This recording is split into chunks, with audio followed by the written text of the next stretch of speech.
Public school परिवाराच्या वतीने जोरदार स्वागत. Rhythmic clap. Raise your hands. 1 2 3. धन्यवाद. आदरणीय संस्थेच्या अध्यक्ष स्थानापन्न व्हायचं आहे. सर्व मान्यवरांना मी या ठिकाणी विनंती करतो की आपण आपल्या शुभ हस्ते या ठिकाणी सरस्वती पूजन करायचं आहे. सर्व मान्यवरांना विनंती करतो.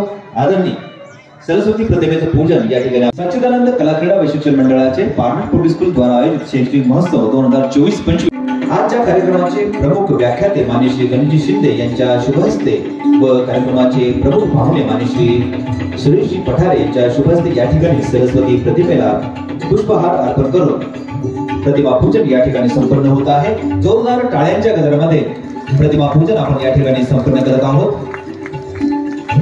समवेत संस्थेच्या अध्यक्ष सविता मस्के मॅडम यांचंही आगमन या ठिकाणी झालेलं आहे. तसेच गायकवाड मॅडम यांनाही विनंती आहे की आपण पुष्प अर्पण करून त्या ठिकाणी सरस्वती प्रतिमा पूजन करायचं आहे. सर्व मान्यवरांना विनंती आहे की सरस्वती प्रतिमा पूजन झाल्यानंतर आपण या ठिकाणी स्थानापन्न व्हायचं आहे. जोरदार टाळ्या सर्वांनी द्यायच्या आहेत.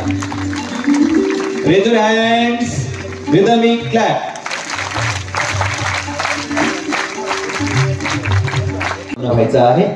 यानंतर प्रमुख पाहुणे व्याख्याते पाहुणे आले म्हटलं की पाहुण्यांचा सत्कार करणं आमचं आद्य कर्तव्य आहे. म्हणून संस्थेचे सन्मान होत आहे. जोरदार टाळ्यांच्या गजरामध्ये हा सन्मान आपण या ठिकाणी संपन्न करत आहोत. Raise your hand.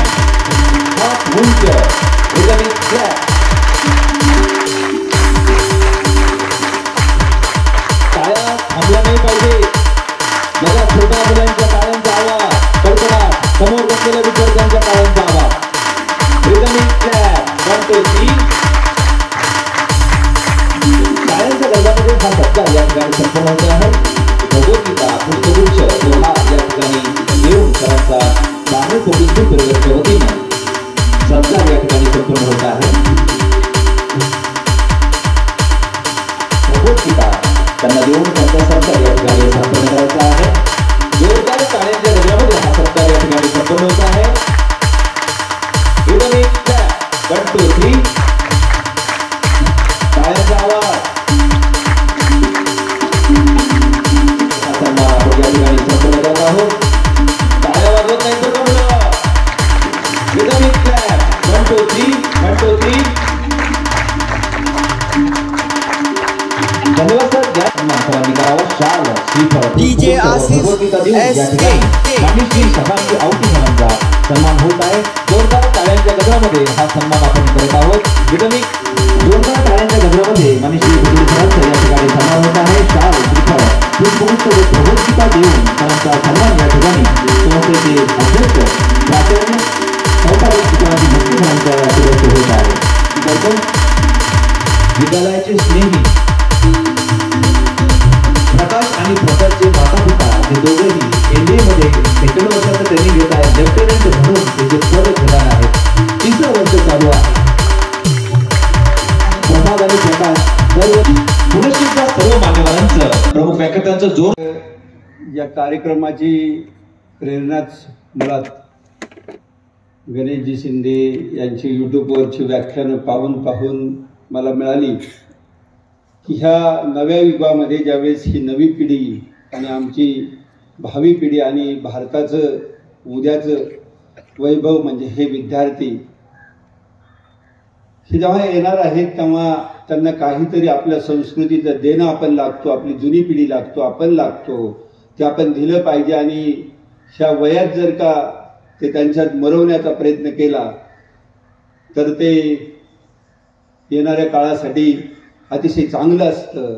हीच स्मृती घेऊन आदरणीय माझे गुरु इंद्रभानजी डांगे यांच्या प्रेरणेनं खूप दिवस ते मला म्हणायचे की शैक्षणिक महोत्सव व्हावा. त्याच्यामध्ये मुलांना हे विचार द्यावेत तुम्ही का ज्या विचाराची उद्याच्या पिढ्यांना गरज आहे हे विचार द्यावेत तुम्ही. का जो आपला संत संप्रदायाचा वारसा आहे, जो महाराष्ट्राच्या मातीचा वारसा आहे, जो भारताचा वारसा आहे, ते विचार द्यावे. फिजिक्स, केमिस्ट्री, बायोलॉजी तर आपण शिकवणारच आहे, ते मुलं शिकणारच आहे, पण त्याबरोबर हे पण द्या, कारण यातली समीकरणं हे नेहमी बदलत असतात आणि माणुसकीची समीकरणं ही नेहमी वेगवेगळी असतात. तेव्हा त्या माझ्या गुरूंच्या प्रती हे मी आदरपूर्वक नमन करतो आहे. आणि या ठिकाणी जास्त वेळ नाही घेत, कारण की मुलं मला रोज ऐकतात. पण या ठिकाणी आम्ही जेव्हा फोन केला सरांना की भास्करजी तू फोन कर, सर काय म्हणतात बघ, आणि भास्करनी सरांना फोन केला आणि पहिली तारीख मागच्या वर्षीची पावसामुळे रद्द करावं लागली आणि पुन्हा ही तारीख आता बदलून घ्यावं लागली. 2 वेळा मला 4 वेळा पाहुण्यांशी बोलावं लागलं आणि भास्करही बोलला, पण त्यांनी कधी माझ्याशी कुरकुर नाही केली की तुझी लई तारीख बदलते वगैरे. तुझी तारीख बदलू दे, काही होऊ दे, पण मी येणारच इथे म्हटले. आणि म्हणून मला असं वाटतं की यापेक्षा वेगळं स्वागत सरांचं करण्याला मला शब्द नाही. हे मी पुन्हा एकदा पुष्परूपी सुमन सरांच्या चरणी नतमस्तकपणे अर्पण करतो आणि या विद्यालयामध्ये त्यांचं स्वागत करतो. त्यानंतर माझे मित्र, त्यांचा फार पूर्वीपासून आमच्या सर्वांच्यावर खूप जीव आहे, ते सुरेशजी सका सेठ तर माझे मित्र आहेत, ते सगळ्यांना परिचित आहेत. अडसूळ साहेबांना तुम्ही ओळखताय, सर्व ते पारनेरचे प्रथम नागरिक आहेत. का अगोदर ते ह्या शाळेचे पालक आहेत, त्यांच्याकडे या शाळेचं पालकत्व गेल्या 10-15 वर्षापासून आहे. आणि भास्करनी या शाळेचा नावलौकिक खूप मोठा केलेला आहे सर. त्याचे एनडीएत मुलं गेले, त्यातला तो 4थीतला मुलगा माझ्याकडून सैनिक स्कूलला गेला डायरेक्टली. आणि तो आजही मला म्हणतो की सैनिक स्कूलची वाट तुम्ही दाखवली ना सर, तिथून एनडीएची वाट मिळाली. मी तुमचा फार म्हणजे ऋणी आहे असं कधी कधी बोलतो. आणि तो इतका भारी की ते काय विचारायचं, त्याच्या आईलाच विचाराय एखाद दिवशी बघा, हा मुलगा तू कसा जन्मला इतका भारी. आणि तुमच्या त्या खूप ऐकतात. त्या म्हटलं की मला नाही बोलवलं तरी सरांच्या कार्यक्रमाला मी आज येणार आहे. मी म्हटलं तुम्हाला न बोलवण्याचा प्रश्नच काय, म्हणून त्यांना म्हटलं आता स्टेजवर येऊन बसा. आम्ही नाही तुम्हाला वर बसवलं तर दुसरं कोण बोलवणार आहे तुम्हाला वर बसायला, वर बसा इकडे येऊन. आणि मग त्यांना वर बसण्यासाठी आचरण केलं. जास्त वेळ मुलांना मी घेत नाहीये, तुम्ही मला खूप ऐकताय. तुम्हाला ज्यांना ऐकायचं आहे त्यांच्यासाठी आपण वेळ देऊया. त्या अगोदर मी विनंती करेन सगळ्या पाहुण्यांच्या वतीने सुरेश सेठ यांना की तुम्ही शुभेच्छा द्यावेत आणि डायरेक्ट सरांना बोलायला लावू. आपण तुम्ही फक्त बोलावं 2 शब्द, एवढीच आमची सर्वांची इच्छा आहे, आमच्या सर्वांच्या वतीनं सर. नाम असे व्याख्याते, कथाकार, एक अष्टपैली व्यक्तिमत्व असलेले म्हणजे सन्माननीय गणेशजी शिंदे, या गावचे प्रथम नागरिक, नगराध्यक्ष नितीन शेठ अडसूळ, या संस्थेचे संस्थापक आदरणीय मस्के सर, त्यांचा सर्व स्टाफ, आमचे मार्गदर्शक आणि ज्येष्ठ पत्रकार बुचुले सर, मार्केट कमिटीचे माजी सभापती सकाराम शेठ आवटे आणि सर्वच माझ्या बालगोपाळ मित्रमैत्रिणींनो, विद्यार्थी मित्रांनो, अशा प्रकारचे शैक्षणिक महोत्सव आपल्याकडे खूप दुर्मिळ आहे. माझं भाग्य आहे की जवळपास दरवर्षी मला या कार्यक्रमाला उपस्थित राहता येतं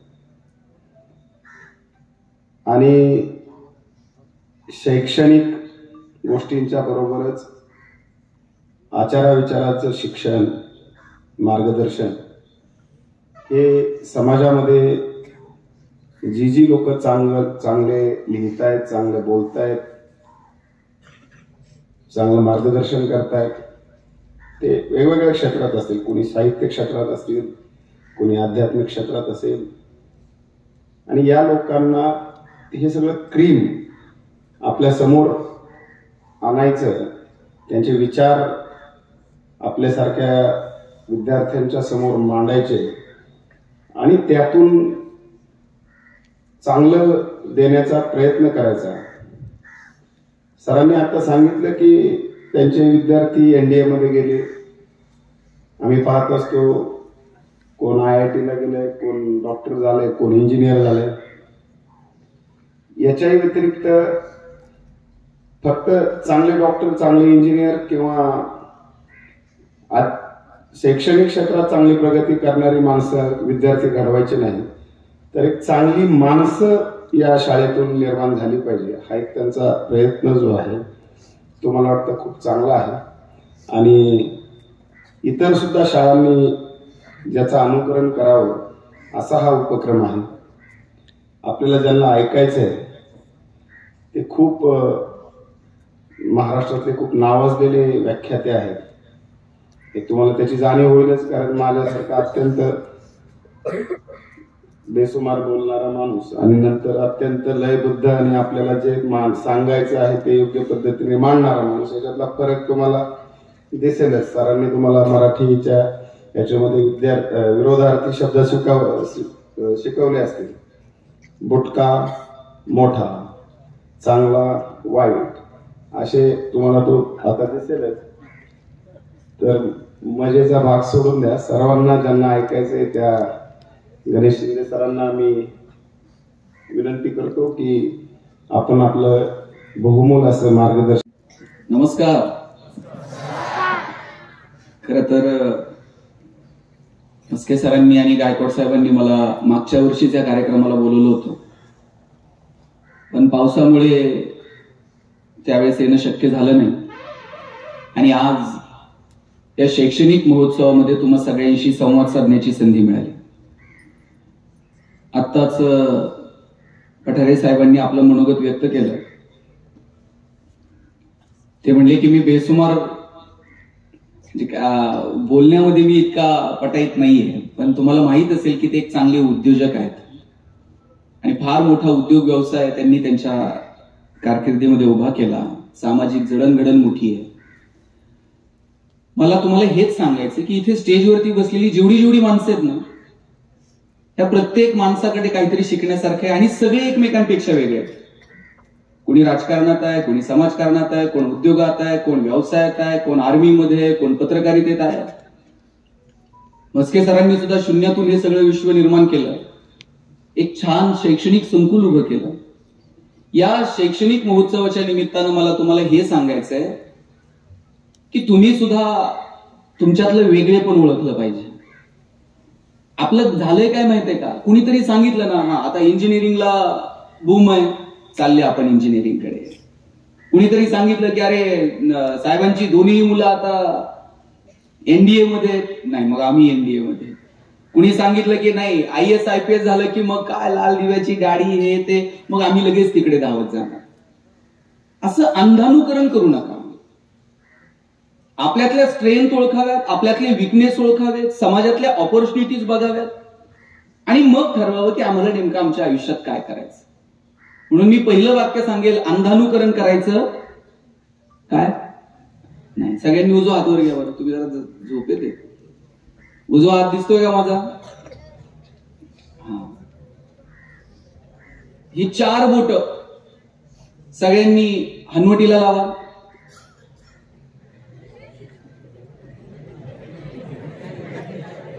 ही हनुवटी आहे का? तुमच्याकडे पारनेरमध्ये हनुवटीला कपाळ म्हणतात का? मग तुम्ही कपाळाला हात का लावला? खाली घ्या. हा, शब्बास, तुम्ही लावा. हेच चाललंय वर्षानुवर्ष. तुम्ही हे केलं म्हणून आम्ही ते केलं.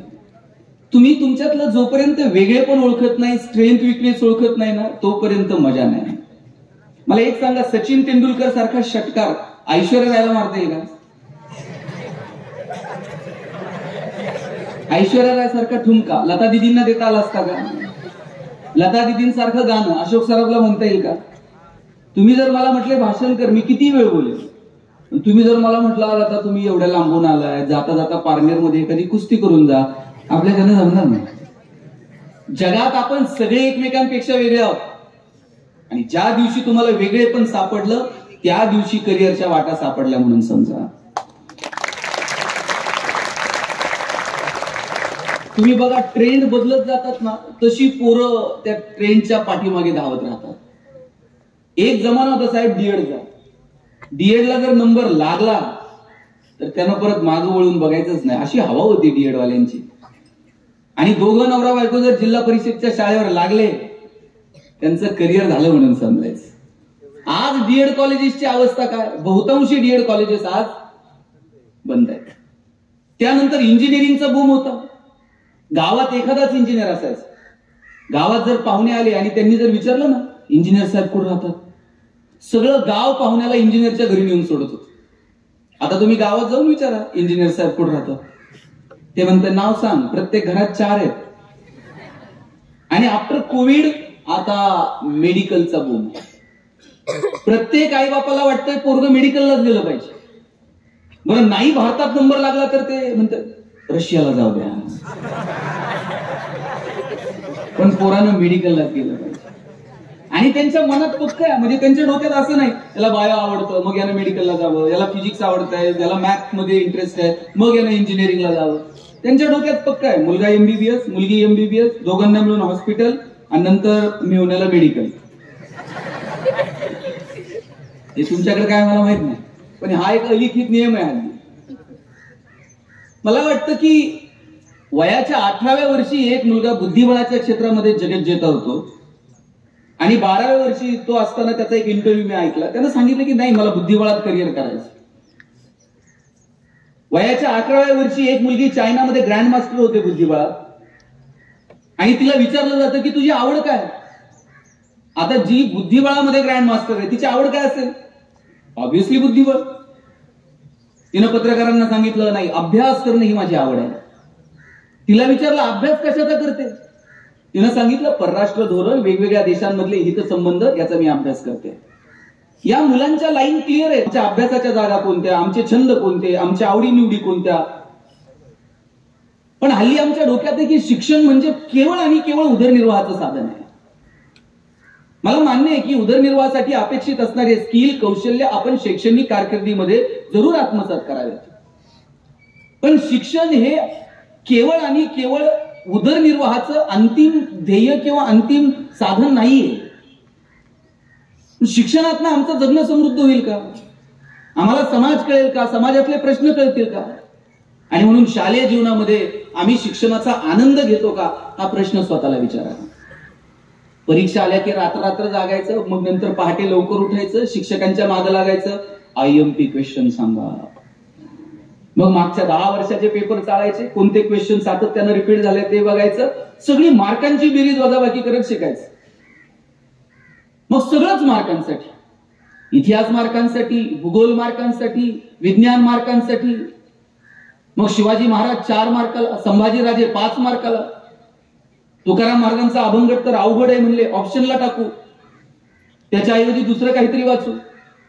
परवा तर 10वीतला एक पोरगा मला विचारत होता, सर या वर्षी मराठीच्या पेपरला ज्ञानदेव पडणार आहेत का तुकाराम पडणार आहेत. मी म्हटलं हे पडतील कसे ज्यांनी महाराष्ट्र उभा केला. जर असं मार्कांच्या पलीकडे जा, अभ्यासाची मजा घ्या, आनंद घ्या, मैदानावरती खेळा, लॅबोरेटरीमध्ये जाऊन काही प्रयोग करा, चांगली ग्रंथालय तिथे जाऊन तासनतास वाचत बसा. सिलेबसच्या पलीकडे आम्ही अवांतर काही वाचायला तयार नाहीत, मैदानावरती खेळायला तयार नाहीत. प्रॅक्टिकल तर नाही केले तरी चालतात हल्ली. पोरगं काही वेगळं करायला गेलं का आम्हीच सांगतोय चंचुपात्र ठेव, फुटतंय, तेवढंच आहे आपल्याकडे. कसे सायंटिस्ट जन्माला येतील. मी आता चेंबूरला गेलो होतो, होबी बाबा इन्स्टिट्यूट आहे चेंबूरला. 1200-1400 एकराचा तो परिसर आहे आणि तिथल्या मुलांशी मी बोलत होतो, सगळे सायंटिस्ट तिथले. मी त्यांच्याशी गप्पा मारल्या आणि साहेब तिथे ज्यांना ऍडमिशन गेट थ्रू, एकतर एक्झाम त्यांची स्वतःची एक एंट्रन्स आहे आणि गेट थ्रू पण ऍडमिशन मिळतात. तिथे मला बोटावर मोजण्या इतकी पोरं सुद्धा साहेब महाराष्ट्रातली सापडली नाही. सगळी पश्चिम बंगाल वगैरे इकडून पोरं येत आहेत, त्यांना व्हायचंय सायंटिस्ट, त्यांना करायचंय सायन्स मध्ये करिअर. आमच्या डोक्यात फक्त अमुक एक एक्झाम क्रॅक करायची, मेडिकल आणि इंजिनिअरिंगला नंबर लागला पाहिजे, याच्या पलीकडे आम्ही सायन्स स्टुडंट म्हणून बघायलाच तयार नाही होत. का आमच्या पोरांना वाटत नाही आपण संशोधनात आलं पाहिजे, नवीन तंत्रज्ञान जसं स्वीकारतो तसं शोधलं पण पाहिजे. कॉमर्समध्ये ग्रॅज्युएट झाले पोराला साधा बँकेतला जर डीडी भरता येत नसेल, आम्ही कुठे घेऊन चाललो या सगळ्या शैक्षणिक सगळ्या व्यवस्थेला. जगभरातली 25-26 विद्यापीठं चालू वर्षी आता भारतामध्ये येतात. तुमची कॉम्पिटिशन पारनेरन, नगरन, पुणे, महाराष्ट्र इथपर्यंत उरलेली नाहीच. तुमची कॉम्पिटिशन जगासोबत आहे. जग एक छोटं खेडं झालंय आणि मग 9वी 10वीतली जगभरातली पोरं काय शिकतायत, ते नवीन काय अभ्यासतायत, आम्ही नवीन काय अभ्यासलं पाहिजे. मला वाटतं याच्यासाठी पोरांना आपण प्रयत्न करायचे. हे शाळा कॉलेजचे दिवस आहेत ना, तुम्हाला परत कधीच मिळणार नाहीत. गेले हे दिवस ना परत नाहीत तुमच्या हातात. हेच दिवस आहेत उंच भरारी घेण्याचे आणि हेच दिवस आहेत पाय घसरण्याचे.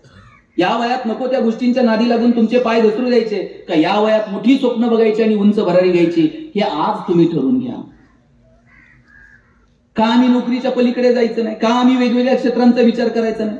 आम्ही ठरवून घेतलंय 10वीला खूप मार्क पडले की मग सायन्सला, थोडेसे कमी पडले की मग कॉमर्सला, आणि दोन्हीकडेही नंबर लागला नाही की मग कॉलेजच्या गेटवर जर उभं राहिलं ना, पोरगं येताना दिसलं तरी ओळखू येतं हे कोणत्या साईडला.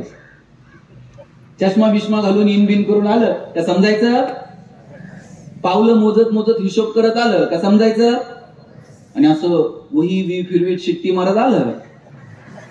बघा तुमचं तुम्हीच ठरवलंय. कोण म्हणतं आर्ट्स मध्ये करिअर नाहीये, कितीतरी संधी आर्ट्स मध्ये सुद्धा करिअरच्या, कितीतरी संधी कॉमर्स मध्ये तुम्हाला आहेत. पण तुम्ही ओळखलं पाहिजे, ठरवलं पाहिजे की तुम्हाला काय करायचं. आपल्याकडे पोरांना वाटत नाही आपण उद्योगात यावं, व्यवसायात यावं, व्यापारात यावं. त्यातल्या त्यात पारनेरची परिस्थिती चांगली आहे, खूप लोक उद्योगात व्यवसायात आहेत.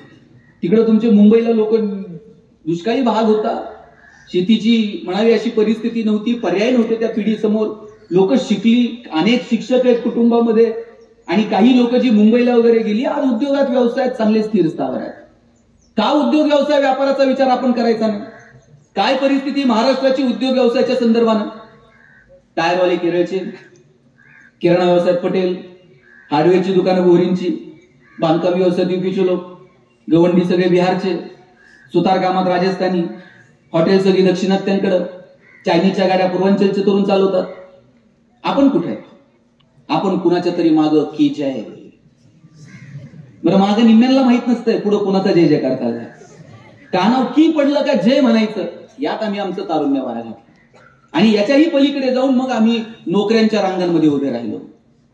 पोरांच्या तर मनावर ते 10वी 11वीला गेलं का तिथपासूनच त्याच्या मनावर बिंबवलेलं, नोकरी कर नाहीतर तुझं लग्न पण होत नसते. 12वी पासूनच ते पोरगं टेन्शन मध्ये, नोकरी लग्न नोकरी लग्न. आणि पोरं हल्ली अशी हुशार आहेत साहेब, ते लग्न जमेपर्यंतच नोकरी करतात. लग्न झालं का सोडून देत. मुलीच्या तुम्ही जरा ताड बसले, मुली बघा कशा मस्त ताड बसलेल्या, हे तुम्ही असे हात बीत देऊन काय तुम्ही असं तुमच्या करिअरच्या बाबतीत गांभीर्यानं बघत नाही म्हणून तुमची लग्न होत नाही. आज मुलीच्या आई वडिलाला टेन्शन नाही तेवढं मुलाच्या आई वडिलाला टेन्शन आहे. 30 ते 32 वयोगटातली प्रत्येक गावात 5-50 पोरं पेंडिंग आहेत. सोलापूरला तर लग्न जमिना म्हणून तरुण पोरांनी कलेक्टर ऑफिसवर मोर्चा काढला. कलेक्टरला एवढंच काम आहे का तुमचे लग्न जमवायचे. लात मारील तिथून पाणी काढायला अशी ताकद असली पाहिजे. आणि त्यासाठी तुम्ही झोकून दिलं पाहिजे स्वतःला. या वयामध्ये आपण काहीतरी मोठी स्वप्न बघितली पाहिजे. आणि ही फक्त विद्यार्थ्यांचीच भूमिका नाही, पालकांची, शिक्षकांची, आपल्या सगळ्यांची ती मानसिकता असली पाहिजे की पोरांनी जरा मोठी स्वप्न बघावी. हिरोशिमा आणि नागासाकी उद्ध्वस्त झालं. असं कंबरड जर अन्य एखाद्या देशाचं मोडलं असतं तर पुढचे 50-100 वर्ष तो देश उठून उभा राहिला नसता. लिंबू टिंबू पोरांच्या जोरावरती हा देश पुन्हा उभा राहिला. कारण तिथल्या प्रत्येक पोराला वाटतं मी जे शिकतोय ते मी माझ्या राष्ट्रासाठी, माझ्या देशासाठी शिकतोय. काय संकल्पना आहे या लोकांच्या. कुठे गेलं चायना, काय होतं दुबईमध्ये 84-85 पर्यंत, काही नव्हतं दुबईमध्ये, तेलाचे पैसे होते. आज जगातला सगळ्यात बिझिएस्ट एअरपोर्ट दुबई आहे, जगातला सगळ्यात प्रॉफिएस्ट मॉल दुबई आहे. या लोकांना कळालं की काळ आणि वेळेनुसार आपण बदललं पाहिजे. बदलत राहिली, तंत्रज्ञान शोधत राहिली, नवनवीन तंत्रज्ञान स्वीकारत राहिली. बुर्ज खलिफा म्हणून इमारत आहे, 200-250 मजले वरती घेऊन जात आहे, वरतून परत खाली घेऊन येते. आणि वर जाऊन खाली यायला लोक हजारो रुपयांचं तिकीट काढतात. आताचा बिझनेस एक्सपो झाला तो दुबईमध्ये झाला. पर्यटनाच्या क्षेत्रात कुठच्या कुठे निघून गेलं दुबई. का तुम्हाला असं वाटू नये की अरे आपण 5-10 पोरांनी एकत्र आलं पाहिजे, काहीतरी पर्यटनाच्या संदर्भाने केलं पाहिजे. जगातली लोक पारनेरला आली पाहिजेत, राळेगणला आली पाहिजेत, हिवरे बाजारला आली पाहिजेत, 2 दिवस पारनेरमध्ये येऊन मुक्काम केला पाहिजे. आपण काहीतरी वेगळे, पण आपण हे वेगळे पर्याय स्वीकारायला तयार नाहीये. मी जेजुरीला गेलो होतो. तुमच्यासारखे कॉलेजचे 2-4 पोरं पोरी जेजुरीला आले तिथे आणि जेजुरी गडाचे फोटो काढत होते. मी त्यातल्या एकाला विचारलं, हे काय करता रे फोटो काढून. मला म्हटला, दादा किती दिवस बॅनर लावायचे, चलो दुबई चलो सिंगापूर. म्हटलं मग. म्हटलं मी दुबईत बॅनर लावणार आहे, चलो जेजुरी. म्हटलं काय करणार. काय नाही म्हणला, त्या लोकांना जिजुरीत आणणार आणि खालून वर गडाव पाय पाय घेऊन जाणार. आणि एकदा का ते घामाघूम झाले मग त्यांना लेक्चर देणार किती कॅलरीज बंद झाल्या. आणि रात्री म्हणला 2-2 हजार रुपये तिकीट काढून त्यांना जागरण गोंधळ ऐकायला लावतो का नाही बघा म्हटलं. ही स्वप्न आपण बघायला नको काय. आपण मोठी स्वप्न बघितली पाहिजे. काळ आणि वेळेनुसार तुम्ही बदललं पाहिजे. केवळ आणि केवळ मार्कांसाठी पाठांतर करत केवळ एखादी एक्झाम क्रॅक करण्यापुरतं शैक्षणिक कारकीर्द नाहीये. तुकाराम महाराजांनी शेकडो वर्षापूर्वी सांगितलं, अर्थे विना पाठांतर कासया करावे, व्यर्थची मरावे घोकुनिया. तुकाराम महाराज काय भाष्य करतात ते सांगतात की तुम्ही अर्थ समजून न घेता हे पाठांतर करत राहिला घोकून घोकून मरून जाल पण याचा उपयोग होणार नाही.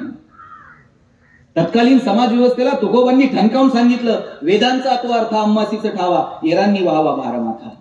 तुम्ही वेद फक्त डोक्यावर घेऊन मिळवला पण त्याचा अर्थ काय तो आम्ही सांगू तुम्हाला. काय धाडस आहे. आपण त्या महाराष्ट्रामध्ये जन्माला आलो जिथे ज्ञानोबा तुकोबारायांनी पिढ्यानपिढ्या चालत आलेली ज्ञानाची सगळी परंपरा तुमच्या माझ्या समोर आणून ठेवली. आपल्या घरात ज्ञानेश्वरी असली पाहिजे, आपल्या घरात गाथा असली पाहिजे. आपण थोडंसं सिलेबसच्या पलीकडे जाऊन वाचलं पाहिजे. मी तर म्हणतो चांगले चित्रपट सुद्धा बघितले पाहिजे, चांगल्या वेब सिरीज बघितल्या पाहिजेत. पण आपण नको ते चित्रपट बघतो, नको त्या वेब सिरीज बघतो. आपण चांगल्या गोष्टी पाहायला पाहिजे, चांगल्या लोकांना भेटलं पाहिजे, चांगल्या लोकांशी मैत्री केली पाहिजे. तुमची संगत ठरवते ना तुमचं करिअर काय असणार आहे. तुम्ही मूर्खांच्या संगतीत आलात, तुमच्या चांगुलपणामुळे ते किती बदलेल मला माहित नाही, पण तुम्हाला जास्त धोका आहे. म्हणून चांगल्या लोकांची संगत ठेवा आणि ठरवा तुम्हाला नेमकं काय करायचंय तुमच्या आयुष्यामध्ये. मी पुन्हा पुन्हा सांगेन, काळ आणि वेळेनुसार तुम्ही बदलला नाहीत आणि नवीन तंत्रज्ञान जर तुम्ही स्वीकारलं नाही तर तुम्ही मार्केटमध्ये टिकू शकणार नाही. एक काळ होता नोकियाचा. आम्ही जेव्हा कॉलेजला होतो आम्ही आमच्या आयुष्यात पहिला फोन जर कोणत्या कंपनीचा घेतला असेल तर नोकियाचा घेतला होता. 3310, 1100, 1600, 2600. आता नोकिया आहे का रे पोरांनो बाजारात? नाही. का नाहीये? अँड्रॉइड टेक्नॉलॉजी नोकियानं स्वीकारली नाही म्हणून नोकिया बाजारात टिकू शकलं नाही. एक काळ होता कॉडॅकचा. कॉडॅक सोडून दुसरा कॅमेरा नव्हता बाजारात. 36च फोटो निघायचे, रोल असायचा त्यात.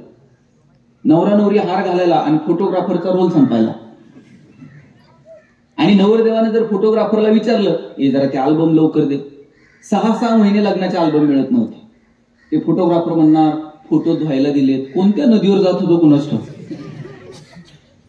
आता कॉडॅक बाजारात नाही. डिजिटल टेक्नॉलॉजी कॉडॅकनं स्वीकारली नाही, कॉडॅक टिकू शकलं नाही. तुम्हाला आठवते का बाबा 4 वाजता मराठी पिक्चर लागायचा टीव्हीला रविवारी. धूमधडाका, थरथराट, लक्ष्मीकांत बेर्डे, अशोक सराफ आणि मध्येच एक जाहिरात लागायची, लाईफ बॉय है जहा. हो का, इकडून आवाज आला, तंदुरुस्ती है वहां. त्या जाहिरातीमध्ये फुटबॉल खेळणारी पोरं दाखवलेली होती. भारतामध्ये विशेषतः फुटबॉलची क्रेज नव्हती. पण लाईफ बॉयला विचारायचं कुणी, तुम्ही फुटबॉल खेळणारी पोरं का दाखवली? लाईफ बॉयची मोनोपोली होती. लोक दुकानात जाऊन साबण द्या नव्हती म्हणत, लाईफ बॉय द्या म्हणायची. एवढा रुबाब होता लाईफ बॉयचा. पण त्यानंतर लक्स मार्केटमध्ये आला. राजा हिंदुस्थानी पिक्चर हिट झालेला. करिश्मा कपूर फॉर्म मध्ये होती. लक्सनं करिश्माला ब्रँड अँबॅसेडर केलं. आता लक्सनं करिश्माला ब्रँड अँबॅसेडर केल्यावर फुटबॉल खेळणाऱ्या पोरांकडे कोण बघताय का? लक्सनं मार्केट तयार केलं. लाईफ बॉयला कळलं आता जर मार्केटमध्ये टिकायचं असेल तर फुटबॉल खेळणारी पोरं जाहिरातीत दाखवून उपयोगाची नाही. आपली कॉम्पिटिशन करिश्मा कपूर सोबत. त्यांनी लाईफ बॉय गोल्ड नावाचा गुळगुळीत साबण बाजारात आणला आणि आता त्याची जाहिरात कोण करत होतं?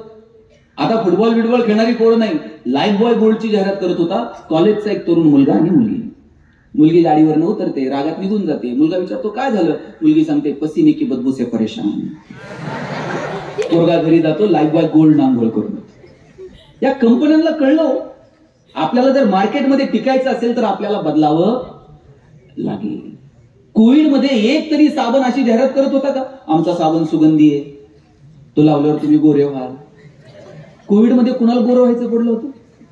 प्रत्येक साबण एकच जाहिरात करत होता, 99.9% कीटाणू से मुक्ती. कोविड मध्ये संतूर मम्मी बिम्मी काही नव्हतं, फक्त कीटाणू आणि मुक्ती. आणि मला पटरे साहेब त्या मोती साबणाचं गणित अजून समजलेलं नाही.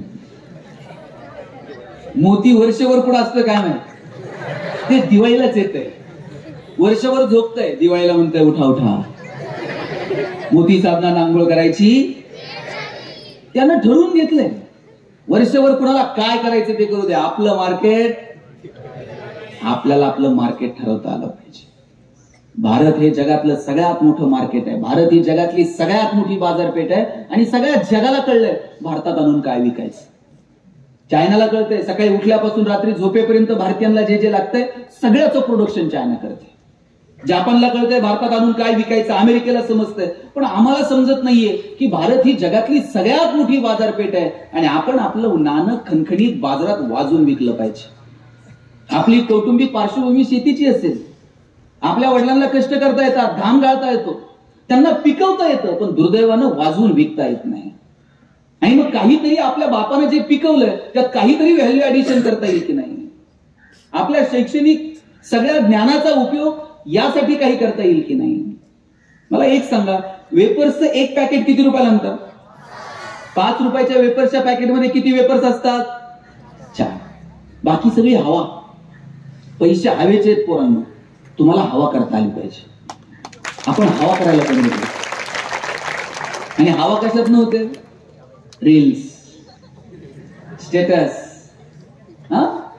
हवा होते ज्ञानाने, हवा होते तुमच्या कर्तृत्वानं.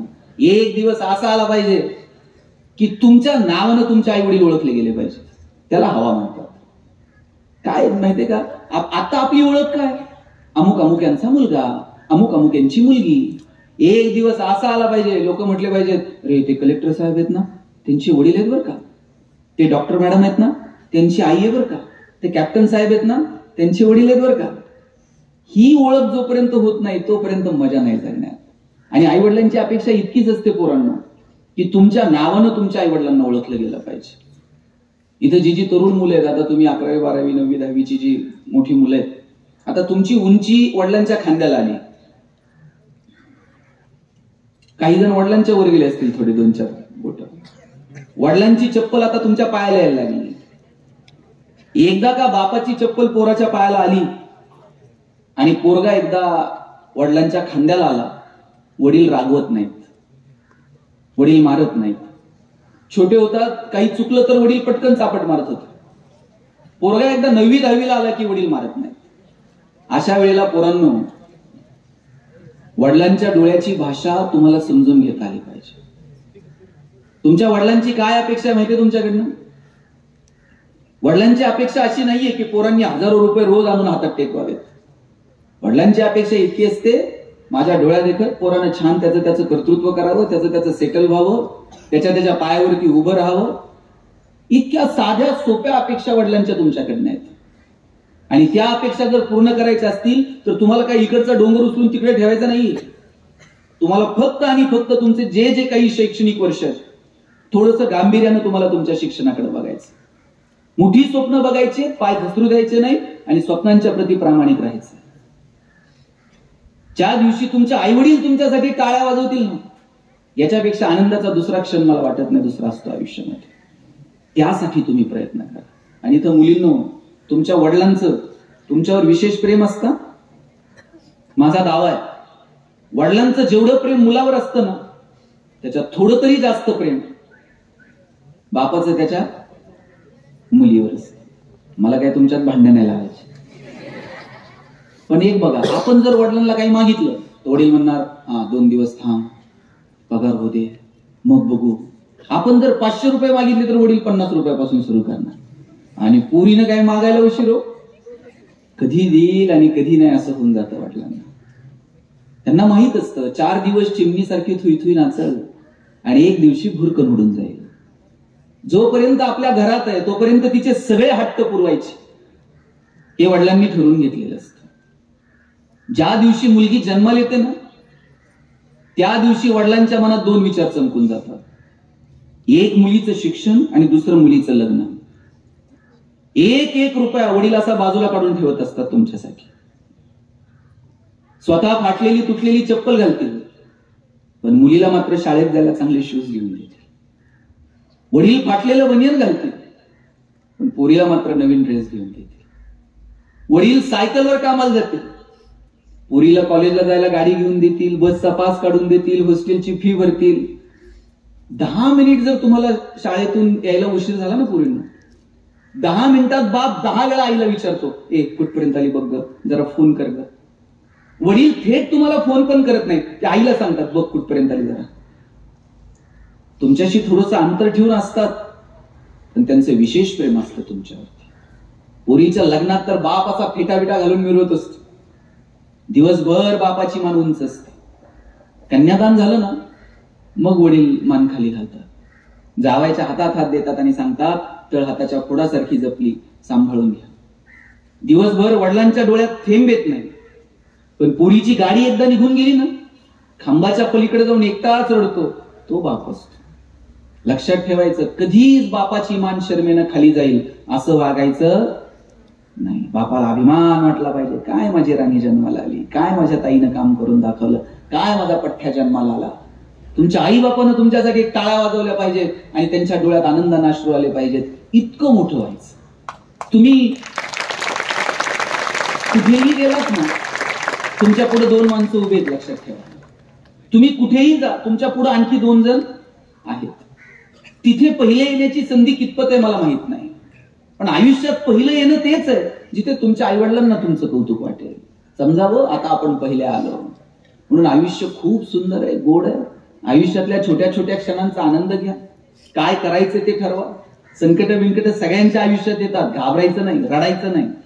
आपण गरिबीत जन्माला आलो आपली चूक आहे का?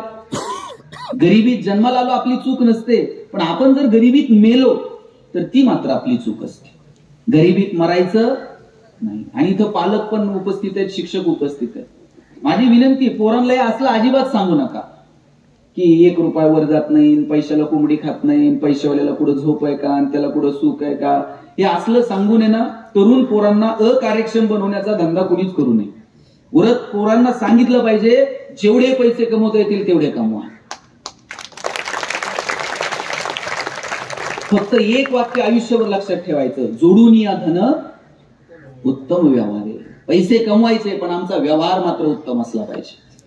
आजच्या तारखेला जर मला कुणी विचारलं चांगला माणूस कोणता, या गावातला, त्या गावातला, या देशातला, त्या राज्यातला, या जातीतला, त्या धर्मातला, या पक्षातला, मी म्हणेल ज्याचा व्यवहार चांगला तो माणूस चांगला.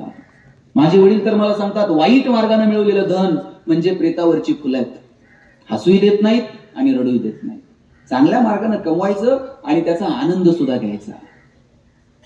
आणि त्यासाठी म्हणून या शैक्षणिक सगळ्या वर्षांचा तुम्हाला उपयोग करायचा आहे. अभ्यास आहे ना, मनापासून करा. जगातली कोणतीही गोष्ट अशक्य नाहीये. तुकाराम महाराजांनी सांगितलं, असाध्य ते साध्य करिता सायास, कारण अभ्यास तुकाराम. तुकाराम महाराज सांगतात की अरे तुम्ही अभ्यास, शेकडो वर्षांपूर्वी हे शब्द वापरले तुकोबारायांनी. काहीच अशक्य नाहीये, तुम्ही अभ्यास तर करा.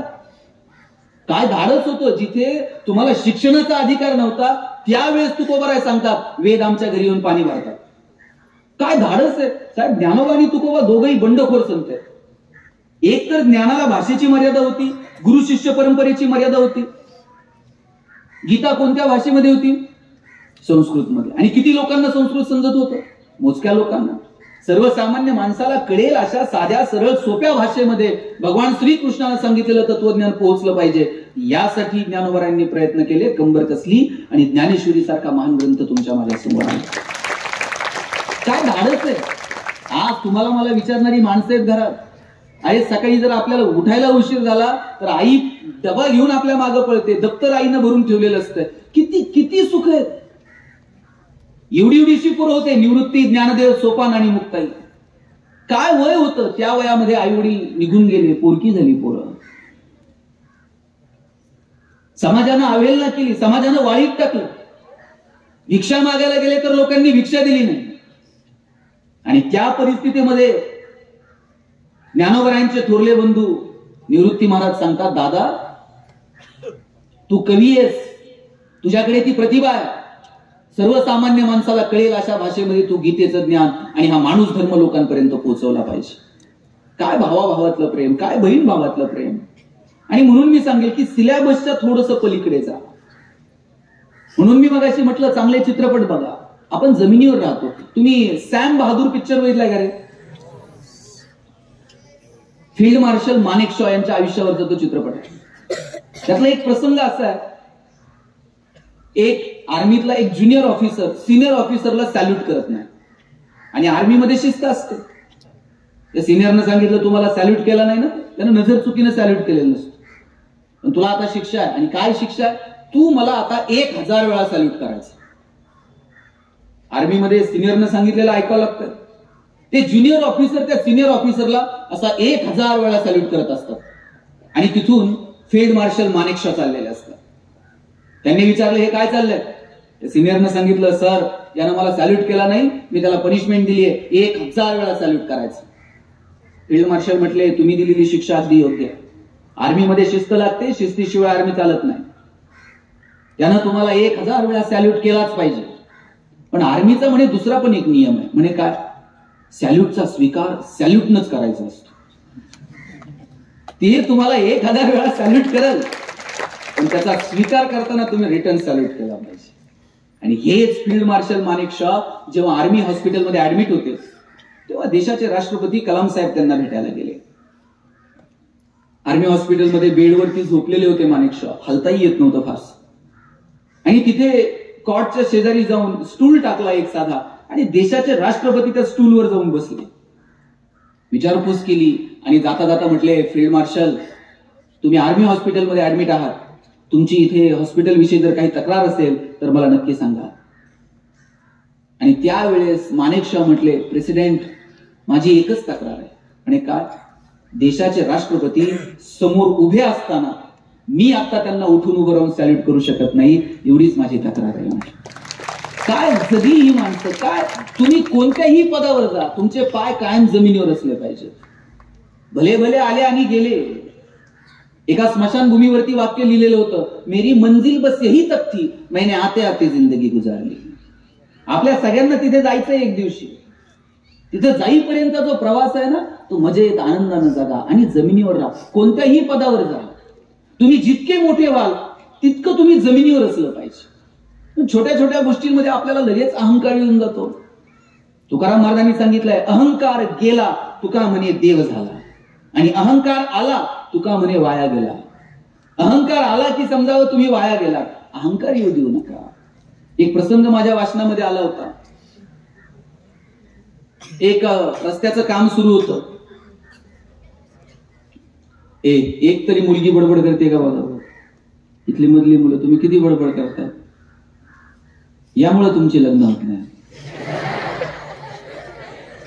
आज तुम्ही 10वी 12वीचे निकाल बघा, प्रत्येक निकालात मुली पुढे. एक दिवस असा येईल यातलं कोणतरी अधिकारी असेल, कुणीतरी उद्योग व्यवसायात असतील, कुणीतरी कुठं स्पोर्टमध्ये, आणि मुक्कामी येतील पारनेरला. एकमेकीला फोन करतील चल जरा पुण्याला जाऊन येऊ. मग ती मैत्रिणी विचारेल पुण्याला काय? ते मुलाचे वडील 2-4 महिने झाले फोन करतायत मुलगा बघून जा, मुलगा बघून जा. ह्या 5-6 जणी अशी गाडी घेऊन मुलगा बघायला नाही ना. आणि तुम्ही असेच गोंधळ घालत राहिले ना, तुमच्यापैकी कोणतर दारात रांगोळी काढत असणार.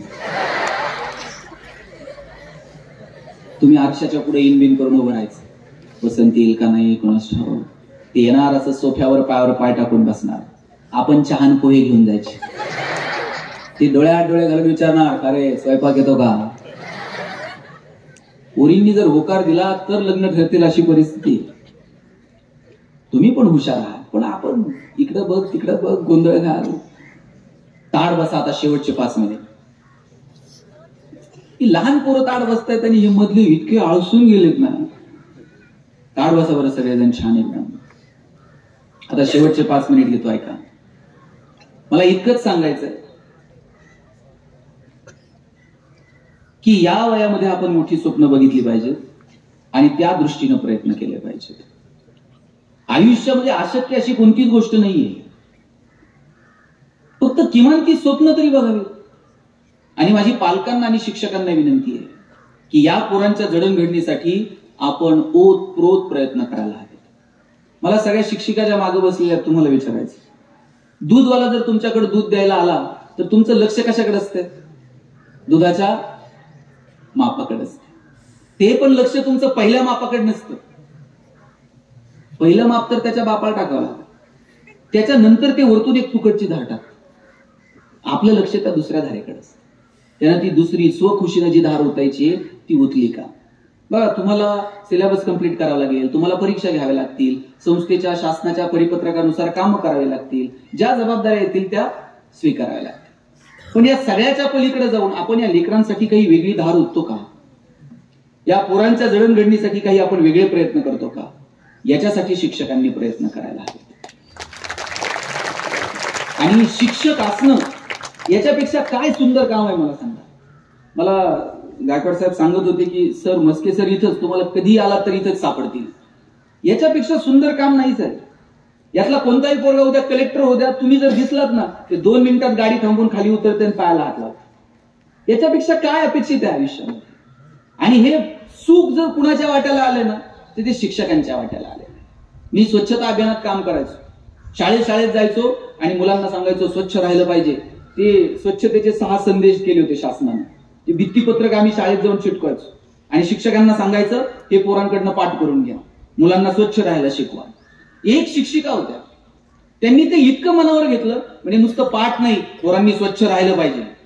जेवणाच्या सुट्टीमध्ये डबा उघडायच्या आधी बाई सगळ्या पोरांना सांगायच्या स्वच्छ साबणाने हात धुवायचा, डबा उघडायचा नाही. एक पोरगा हातच धुवायचा नाही.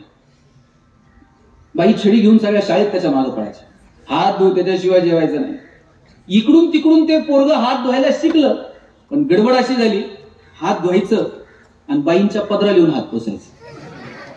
बाई म्हटल्या कुठून अवदस सुचली, याला हात धुवायला शिकवलं. त्यांनी मुख्याध्यापकांकडे तक्रार केली.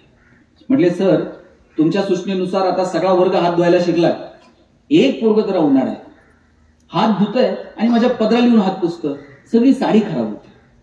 सर म्हटले काळजी करू नका, उद्या आपण त्याच्या आईला बोलू. दुसऱ्या दिवशी त्याच्या आईला शाळेत बोलवलं आणि आईला विचारलं, का हो तुमचा मुलगा रोज स्वच्छ हात धुतो का? आई म्हटली एरवी नव्हता धुत, पण 7-8 दिवस झाले मी बघते रोज स्वच्छ हात धुतो आणि मगच जेवायला बसतो. सरांनी विचारलं आणखी काही बदल तुमच्या मुलात झालाय का? म्हणे हो, आणखी एक बदल झालाय. म्हणे काय? म्हणे मी जेव्हा शेतावर जाते तेव्हा पदर असा कमरेला खोचलेला असतो. आता ते माझ्याकडे येते, म्हणते आई पदर असा कमरेला खोचायचा नाही.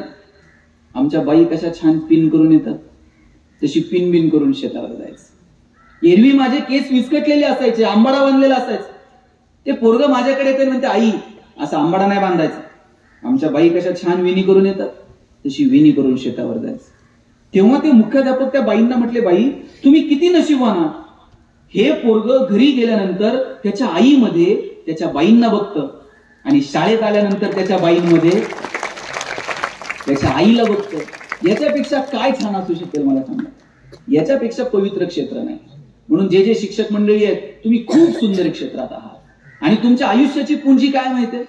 रिटायरमेंट नंतर जर तुम्हाला कोणी विचारलं तुमच्या आयुष्याची साठवणूक काय, एवढी ग्रॅज्युएटी, एवढा फंड, एवढी पेन्शन, एवढा पगार, पोराचं लग्न केलं, त्याला टेम्पो घेऊन दिलाय, पोरीला 20 तोळे घातलेत, ही आपल्या आयुष्याची पुंजी नसते. हे तर सगळंच जण करणार आहे. पण 10 नावं आपल्याला आयुष्यात ठणकून सांगता आली पाहिजे.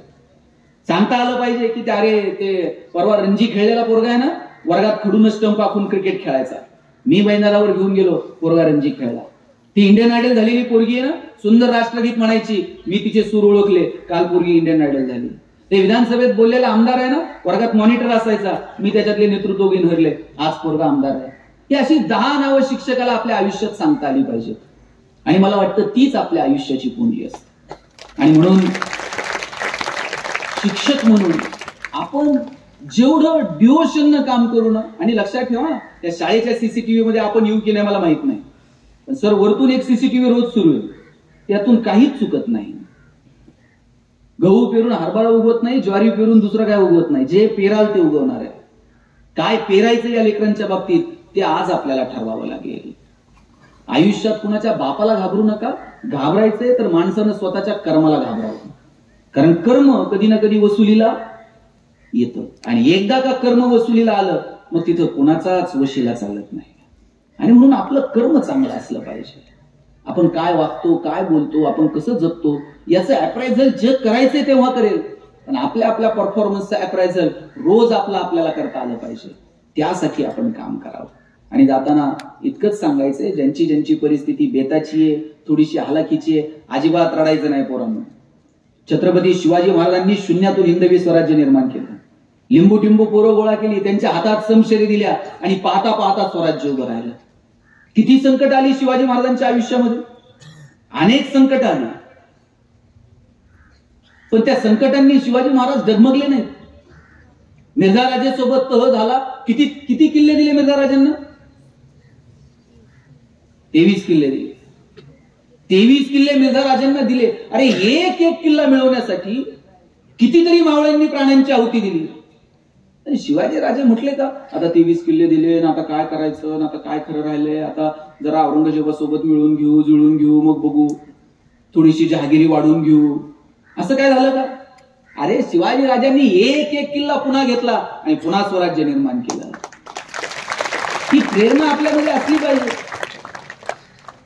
ज्या ज्या वेळेस तुम्हाला असं वाटेल ना की आता आयुष्यात काय राम उरला नाही, जगण्यात काही तथ्य उरलेलं नाही, त्या दिवशी तुम्ही ना शिवाजी महाराजांची आग्र्याहून सुटका एवढं प्रकरण वाचा. अरे शिवाजी महाराजांचा केवढा अपमान केला गेला. सरदारांच्या रांगेमध्ये शिवाजी राजांना उभं केलं गेलं. शिवाजी राजांना बंदिवासात ठेवलं गेलं. पण शिवाजी राजे खचून गेले नाहीत. प्लॅनिंग केलं, स्ट्रॅटेजी ठरवली आणि एक दिवशी औरंगजेबाच्या नाकावर टिचून थेट महाराष्ट्र. काय धाडस आहे. या जगात आहेत ना साहेब, अनेक योद्धे जन्माला आले, अनेक राजे महाराजे जन्माला आले. शिवाजी राजांच्या वेळेस शूरवीर नव्हते का? अनेक शूरवीर होते, पण शिवाजी राजांमध्ये एक वेगळेपण होतं आणि ते वेगळेपण म्हणजे धाडस, कमालीचं धाडस आहे. अहो त्या काळात लढणं सोपं होतं का? बरं शिवाजी राजे जर पकडले गेले असते तर मग काय, थेट मृत्यूच होता ना. शिवाजी राजे म्हटले असते आता मी पकडलो गेलोय, चांगला वकील द्या, थेट मृत्यू. पण कमालीचं धाडस दाखवलं आणि स्वराज्य निर्माण केलं. मला वाटतं ते धाडस पोरांनो आपण आपल्या आयुष्यात दाखवलं पाहिजे. आणि परिस्थितीसाठी रडायचं नाही, परिस्थिती बदलवण्यासाठी प्रयत्न करायचे. पठारे साहेब, आम्ही इथे सोनवळे सर आहेत, बुचडे सर आहेत, म्हणजे गेल्या अनेक वर्षांपासून आम्ही संपर्कात आहोत. तुम्ही माझं केडगावला जर कधी आला असाल, आमचं घर साहेब इतकं छोटं होतं पत्र्याचं, असा हात वर केला का पत्र्याला हात लागायचा. आणि आम्ही ज्या कॉलनीत राहायचो, बँक कॉलनीच्या तिथे सगळी घरं स्लॅबची होती, फक्त आमचं एकटंच घर पत्र्याचं होतं. ते पण आमच्या वडिलांनी 21,000ला ती खुली घेतलेली होती, का तर पोरं कधी नगरला शिकायला आली तर नगरमध्ये आपलं घर असावं म्हणून. आणि त्या कॉलनीत सगळ्यांची घरं स्लॅबची. आम्हाला असं वाटायचं, गावाकडे होतो तोवर काय वाटायचं नाही, पण म्हटलं इथं सगळ्यांची स्लॅबची ना, आपलंच एकटं पत्र्याचं काय. मी आईला म्हणायचो, आई आपलंच पत्र्याचं का? आई ती म्हणायची, नशिबवान आहेस, तुझे वडील शिक्षक आहेत म्हणून तू पत्र्याच्या घरात.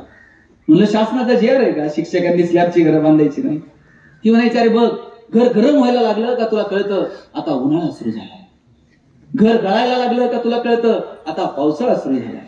शेजारच्या स्लॅबच्या घरात उन्हाळा कळत नाही, पावसाळा कळत नाही, खास ऋतूंची ओळख व्हावी म्हणून भूगोल शिकवणाऱ्या तुझ्या बापानं असलं मॉडेल उभं केलं म्हणायचं.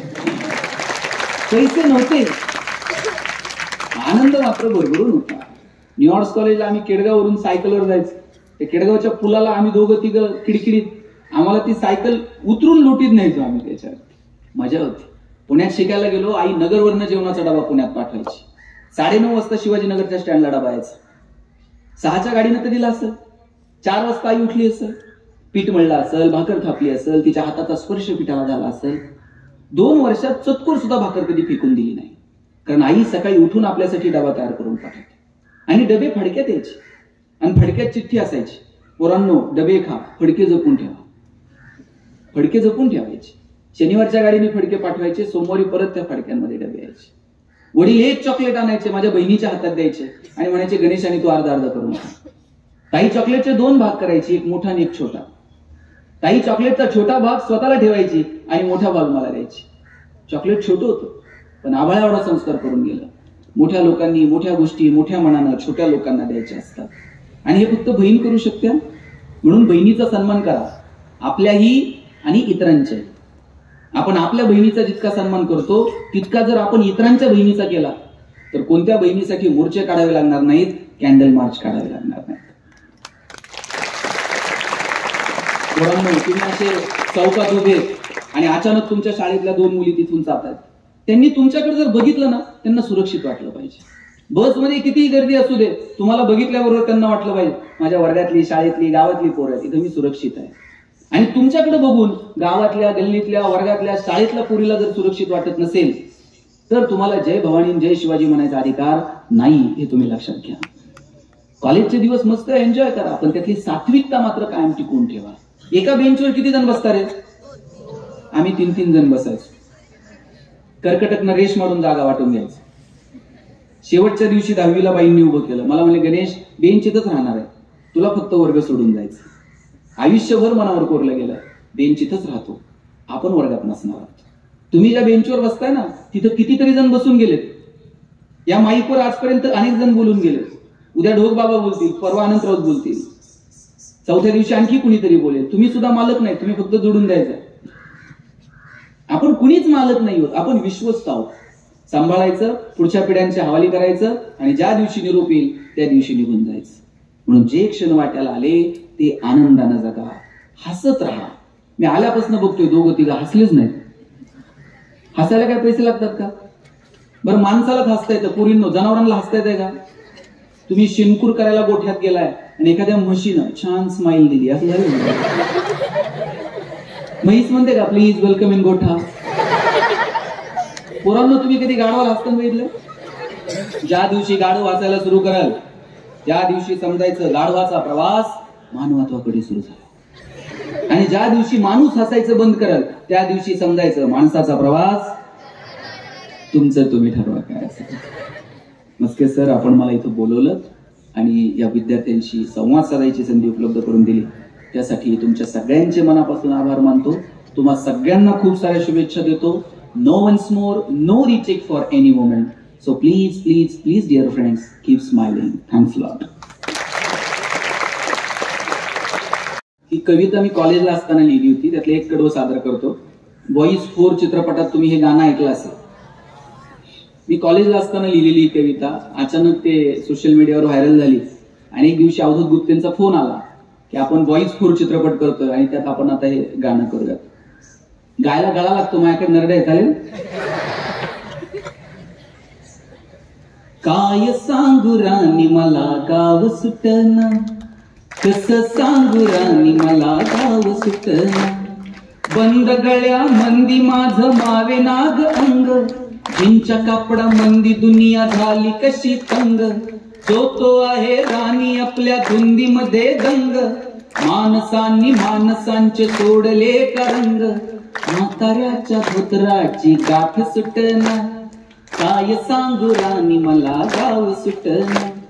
पारी आली सरी गेली झाली त्याची तारी, पदव्यांच्या ढिगाऱ्यात पाठी राहिली कोरी. कॉलेजच्या कट्ट्यावरती गर्दी झाली सारी, आपल्या चिपऱ्या कपड्यामंदी फिरती साऱ्या पोरी. म्हातारीच्या डोईवरला पदर हटना, काय सांगू राणी मला गाव सुटना.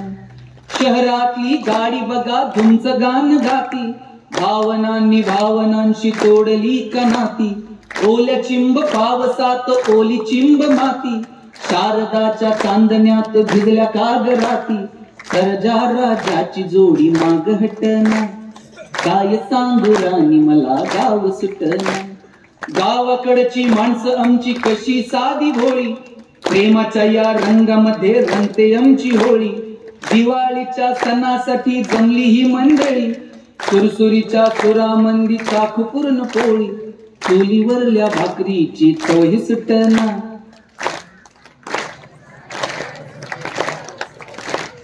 कसं सांगू राणी मला गाव सुटना. थँक्यू. सुटना ही जगभर प्रसिद्ध असलेली तुमची कविता आणि चित्रपटामध्ये गाण्याचं स्वरूप घेऊन समोर आलेली आहे. विद्यार्थ्यांना खूप छान पद्धतीने तुम्ही सांगितलं. जसं शैक्षणिक क्षेत्राचा उल्लेख केला सर, आमचा माजी विद्यार्थी अनय नावंदर हा 32वी रँक घेऊन UPSC मध्ये IAS पदासाठी पात्र झालेला आहे. आता सध्या त्याचं ट्रेनिंग चालू आहे. आणि ही बाब ज्यावेळेस तुम्ही सांगितली की विद्यार्थी ज्यावेळेस, आणि खरंच सर 24 तास इथेच असतात, 24 तास कधीही आलात सर इथंच भेटतात. आणि जसं तुम्ही सांगितलं की विद्यार्थ्यांना, कालही आमचा आनंद बाजार होता, त्या आनंद बाजारमध्ये आमचे माजी विद्यार्थी जो एम्स मध्ये नागपूर या ठिकाणी वैद्यकीय शिक्षण घेतोय, त्याचा गव्हर्नमेंट एम्स मध्ये नंबर लागला. अगदी विद्यार्थी ज्यावेळेस येतात सरांशी भेटतात आणि चरण स्पर्श करतात, त्यावेळेस खरंच शिक्षक असल्याचा अभिमान वाटतो. हे तुमच्या वाक्यातून पुन्हा एकदा हे काम खूप चांगलं आहे आणि खूप सुंदर पद्धतीने आपण केलं पाहिजे.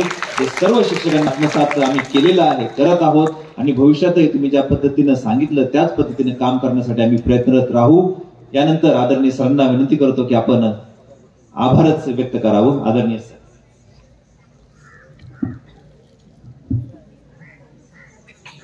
आज या ठिकाणी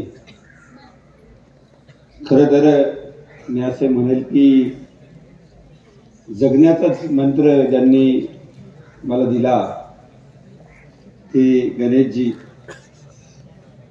त्यांनी एक गोष्ट सांगितली, तुम्ही सर्वांनी ऐकली असेल, की ह्या कॅमेऱ्याच्या पलीकडचाही कॅमेरा असतो आणि तो तुम्हाला टिपत असतो. मी मुलांना आणि शिक्षकांना कधी कधी बोलताना सर असं म्हणत असतो की मला कोणी एखाद्याने शाप दिला आणि तो म्हणाला ना तुझ्या कर्माची फळं भोगशील किंवा फेडशील, तर माझं कर्म इतकं चांगलं असेल की मला ते वरदान वाटेल आणि माझी कर्म चांगली असतील. हे शाळा शिकवताना मी शिकवत असतो सर. आणि मला तुम्ही ज्यावेळेस ते बोलत होते तेव्हा माझ्या डोळ्यातून अश्रूच आले. त्यावेळेस मला वाटलं की तुमच्या कर्माला सुद्धा नंतर कोणीतरी विचारणार आहे नक्की. हे आपल्याला आज सरांनी सांगितलं. या ठिकाणी खरं खूप व्यस्त कार्यक्रमात सर आपल्या कार्यक्रमामुळे सुरेशजींना जाऊ दिले नाही. आपण म्हटलं काही असू दे, मला थांबावंच लागेल. नगराध्यक्ष बी आमचे खूप कामात असतात, पण ते राजकारणापलीकडे शाळेवर प्रेम करतात. आम्ही राजकारणी लोकांना बोलत नाही, पण सुरेश उद्या जर आमदार झाला तुम्हाला बोलावंच लागेल, कारण ते मित्र आहे. म्हणजे सांगता येत नाही, ते उद्याचं भविष्य आम्ही मोठं पाहत असतो. आणि सरांनी सांगितलं की स्वप्न पण लहान पाहत नसतो. त्यामुळे मोठी स्वप्न पाहणारी माणसं आहोत आम्ही सगळे. सगळ्या सीट तर त्यांच्याकडे गेल्याशिवाय करमत नाही. आणि आज ती या ठिकाणी उपस्थित आहे. गायकवाड पती पत्नी या ठिकाणी उपस्थित आहे. भुचडे सरांचं विशेष प्रेम आपल्या सर्वांच्यावरच आहे आणि ते नेहमीच असतं. मी सर्वांचे खूप मनापासून आभार व्यक्त करतो. खरं तर आज गणेशजीची पहिली भेट झाली आणि खूप मोठी पावती मला या कार्यक्रमातून शाळा चालवण्याची सुद्धा मिळाली. आणि त्यांनी नेहमीच यावं, मी या मताचा आहे, मी बोलवत राहीन. त्यांना जेव्हा जेव्हा वेळ मिळेल त्यांनी त्यावेळेस मला वेळ दिली तर मी खूप आनंदी राहील. पुन्हा एकदा मुलांना तुमच्या सर्वांच्या वतीनं आणि माझ्या वतीनं मी सर्वांचे आभार मानतो आहे आणि थांबतो आहे. कार्यक्रम संपला असं घोषित करतो आहे. आहेत 1 फिंगर लाऊडली, 2 फिंगर, 3, 4, 5.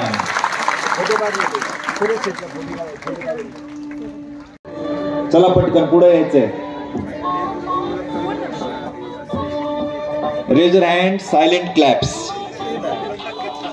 पटकन समोरच्या बसलेल्या मुली हात उंच, पाठीमागची मांडी घालूनच बसायचंय, पण पाठ सरळ. सर्वांचा एकत्रित फोटोग्राफ्स या ठिकाणी कार्यक्रमात उपस्थित होते, त्यांचंही या ठिकाणी अभिनंदन. तसेच सनी सोनावळे पत्रकार यांचंही या ठिकाणी पारनेर पब्लिक स्कूल परिवाराच्या वतीने हार्दिक असं स्वागत करतो.